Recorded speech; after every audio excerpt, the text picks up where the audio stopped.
Now to Pakistan, where more than 20 million children are not in education. Many of them are forced to work by their families, who are often desperately poor. But as Secunda Kamani's been finding out, a group of schools in Karachi are aiming to change that by bringing lessons to the streets. In the middle of 4 lanes of busy traffic, a school for some of Pakistan's most vulnerable children. Many of the pupils here are barely in their teens, but practically all of them used to work for a living. 11-year-old Neha used to be a maid. Now she hopes one day to be a doctor. I used to have to sweep, to mop and dust other people's houses. My dad died, so my mum said I needed to work. And how do you feel coming to school now? I like it a lot. There are said to be hundreds of thousands of street children in the city of Karachi.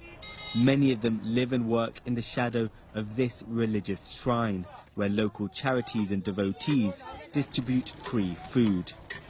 So that's where one local businesswoman decided to start a school, opposite the shrine, underneath a flyover. We are here because we don't have enough funding for a proper building, and also because this is an area where a lot of gangs who try and exploit children operate. Plus the kids all live nearby, so it's easy for them to get here. Well, at times the noise from the traffic can be pretty deafening. You can see just how close the cars are, the other side of this fence. But the school is hugely popular. 600 children are registered here alone. And there's 2 other schools just like this elsewhere in the city. They say they'd like to open more, but they don't have enough funds.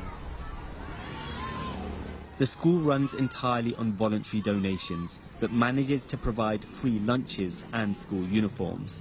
They also pay each child the equivalent of around 30 pence a day to make up for the money they would have been earning. That helps persuade their parents to allow them to attend. At first, my mum wouldn't let me come. I said I wanted to study, but she said no, I need to work.